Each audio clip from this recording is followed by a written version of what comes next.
Hi అండి, అందరికీ నమస్కారం. Welcome to mom's food eating kids. ఈరోజు నోటికి ఎంతో కమ్మగా ఉండే దొండకాయ రోటి పచ్చడిని చూపిస్తున్నానండి. చాలా బాగుంటుంది. వేడి వేడి అన్నంలోకి ఈ పచ్చడి వేసుకొని కొంచెం నెయ్యి వేసుకొని తినండి. అన్నం మొత్తం ఈ పచ్చడితోనే తినేస్తారు. అంత బాగుంటుందండి టేస్టు.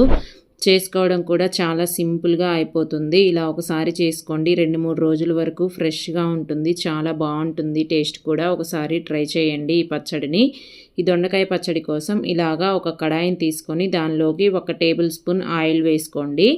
ఆయిల్ వేడయ్యాక ఒక గుప్పెడు పల్లీలు వేరుశనగ పప్పును వేసుకొని మంటని మీడియం ఫ్లేమ్లో పెట్టి ఈ వేరుశనగ పప్పు బాగా మంచి రంగు వచ్చే వరకు కొంచెం ఫ్రై చేసుకోండి.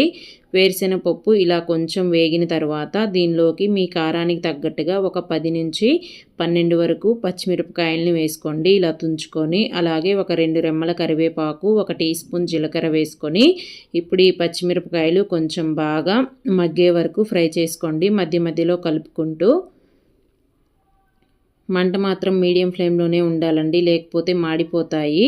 పచ్చిమిరపకాయలు, పల్లీలు ఇలా బాగా వేగిపోయిన తర్వాత వీటన్నిటిని తీసి ఒక ప్లేట్లో వేసి పూర్తిగా చల్లారనివ్వండి. ఇలా చల్లారిపోయిన తర్వాత మళ్ళీ ఇదే కడాయిలోకి ఒక 2 టేబుల్ స్పూన్ల ఆయిల్ అనేది వేసుకోండి. ఈ ఆయిల్ వేడయ్యాక ఇక్కడ నేను ఒక 1/2 కేజీ దొండకాయల్ని నీట్గా కడుక్కొని సన్నగా పొడవుగా కట్ చేసుకొని వేసుకుంటున్నానండి. ఇవి ఒక 250 గ్రాముల వరకు ఉన్నాయి. ఇప్పుడు ఈ దొండకాయ ముక్కల్ని కలుపుకొని పైన మూత పెట్టి మంటని మీడియం ఫ్లేమ్లో పెట్టి మధ్య మధ్యలో మూత తీస్తూ దొండకాయ ముక్కల్ని కలుపుకుంటూ బాగా ఫ్రై చేసుకోవాలి. ఇలాగా ఇక్కడ నేను ఒక 5-6 నిమిషాలు బాగా ఫ్రై అయిన తర్వాత చూపిస్తున్నానండి. ఇలాగ బాగా మగ్గిపోయి ఉంటాయి ఒక 5-6 నిమిషాల కల్లా దొండకాయలు అనేవి. ఇప్పుడు మళ్ళీ కలుపుకొని ఈ టైంలో పైన ఇంకా మూత పెట్టకుండా ఒక 2 నిమిషాలు వీటిని మధ్య మధ్యలో ఇలా కలుపుకుంటూ ఫ్రై చేసుకోండి. అప్పుడు దొండకాయలో ఉండే కొంచెం నీరు కూడా చెమ్మ అనేది ఇంకిపోయి ముక్కలు కొంచెం డ్రై అవుతాయి. ఇలాగా బాగా కొంచెం వేగిపోయిన తర్వాత ఈ దొండకాయ ముక్కలన్నిటినీ తీసి ఒక ప్లేట్లో వేసి పక్కన పెట్టుకోండి. ఇలా అన్నీ తీసుకున్న తర్వాత మళ్ళీ ఇంకొక టేబుల్ స్పూన్ ఆయిల్ వేసుకోండి. ఆయిల్ వేడయ్యాక ఒక 3 మీడియం సైజ్ టమాటాలని ఇలా చిన్న ముక్కలుగా కట్ చేసుకొని వేసుకోండి. అలాగే కొంచెం చింతపండు, ఒక 1/2 టీ స్పూన్ పసుపు, 1 టీ స్పూన్ కల్లుప్పు వేసుకోండి. ఇది మీ దగ్గర లేకపోతే సాల్ట్ అయినా వేసుకోండి. బాగా పండిన టమాటాలు తీసుకోండి, బాగుంటుంది పచ్చడికి. ఇలా అన్నీ ఒకసారి బాగా కలిసిపోయేటట్టు కలుపుకొని పైన మూతను పెట్టేసి మధ్య మధ్యలో మూత తీస్తూ కలుపుకుంటూ టమాటాని బాగా మెత్తగా అయ్యే వరకు ఉడికించుకోవాలండి. ఇది కూడా మంట మీడియం ఫ్లేమ్లోనే పెట్టి చేసుకోండి. టమాటా ఇలా బాగా మెత్తగా ఉడికిపోయిన తర్వాత స్టవ్ ఆపేసి ఈ టమాటాని పూర్తిగా చల్లారనివ్వండి. ఇప్పుడు పచ్చడి చేసుకోవడానికి ఇక్కడ నేను రోలుని వాడుతున్నానండి. మీ దగ్గర రోలు లేకపోతే మిక్సీ జార్లో పల్సిస్తూ వేసుకోండి, రోట్లో వేసినట్టు వస్తుంది. ఇప్పుడు ఈ రోట్లోకి వేయించి పెట్టుకున్న పల్లీలు, పచ్చిమిరపకాయలు, కరివేపాకు అన్నీ వేసుకొని మెత్తగా దంచుకోవాలి. పలుకు అనేది లేకుండా దంచుకోండి, బాగుంటుంది. చూసారా, ఇలా ఉండాలి. ఇలా అంతా దంచుకున్న తర్వాత వేయించి పెట్టుకున్న దొండకాయ ముక్కలన్నిటినీ వేసేసుకోండి. ఇప్పుడు ఈ దొండకాయ ముక్కల్ని ఒకసారి కొంచెం ఇలాగా దంచుకోండి. ఇలా దంచుకున్న తర్వాత గెరిటితోటి ఒకసారి అంతా కలిసిపోయేటట్టు కలుపుకోవాలి.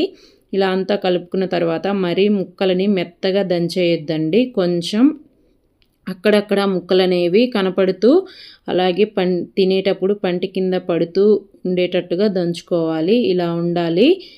ఇలా దంచుకున్న తర్వాత ఒక 6-7 పొట్టు వలిచిన వెల్లుల్లిపాయలు కూడా వేసుకొని కొంచెం కచ్చాపచ్చాగా దంచుకోండి. వీటిని కూడా మెత్తగా చేసేయొద్దు. వెల్లుల్లి దంచుకున్న తర్వాత ఒక 2 చిన్న ఉల్లిపాయల్ని పైన పొట్టు ఒలిచేసి ఇలా 2 ముక్కలుగా కట్ చేసుకొని వేసుకొని వీటిని కూడా కొంచెం కచ్చాపచ్చాగా దంచుకోండి. రోటి పచ్చళ్ళు అంటేనే కొంచెం ముక్కలు అనేవి అక్కడక్కడ తగులుతూ ఉండేటట్టు దంచుకుంటేనే బాగుంటాయి. ఇప్పుడు ఇలాగా అంతా దంచుకున్న తర్వాత ఒకసారి బాగా కలిపేసుకొని ఉడికించి పెట్టుకున్న టమాటా గుజ్జంతా వేసేసుకోవాలి. ఇలా అంతా వేసుకొని టమాటా గుజ్జుని ఒకసారి ఈ పచ్చళ్ళలో కలిసిపోయేటట్టు ఇలా కొంచెం దంచుకున్న తర్వాత మళ్ళీ గెరిటితోటి ఒకసారి అంతా కలిసిపోయేటట్టు కలుపుకోండి. ఇలా కలుపుకుంటూ దంచుకోవడం వల్ల పచ్చడి అంతా సమానంగా కలిసి రుచి బాగుంటుందండి. ఇలాగ టమాటా కూడా బాగా మెత్తగా దంచుకున్న తర్వాత ఒకసారి రుచి చూసుకోండి, ఉప్పు సరిపోయిందా లేదా అని. నాకు ఇక్కడ కారం సరిపోయింది. ఉప్పు తగ్గితే 1 టీ స్పూన్ ఉప్పు, సన్నగా కట్ చేసి పెట్టుకున్న కొత్తిమీర వేసుకొని బాగా మెత్తగా రుబ్బేసుకోండి. అంతేనండి, చాలా సింపుల్గా దొండకాయ రోటి పచ్చడి అనేది రెడీ అయిపోతుంది. ఇలా తయారు చేసుకున్న దానికి ఇంకా పోపు కూడా అవసరం లేదు. మీకు ఇష్టమైతే కొంచెం పోపు అనేది వేసుకోండి, మేమైతే వేసుకోను, ఇలాగే చేసేస్తాను. ఇంతేనండి, చాలా సింపుల్గా దొండకాయ పచ్చడి అనేది రెడీ అయిపోతుంది. చాలా బాగుంటుంది.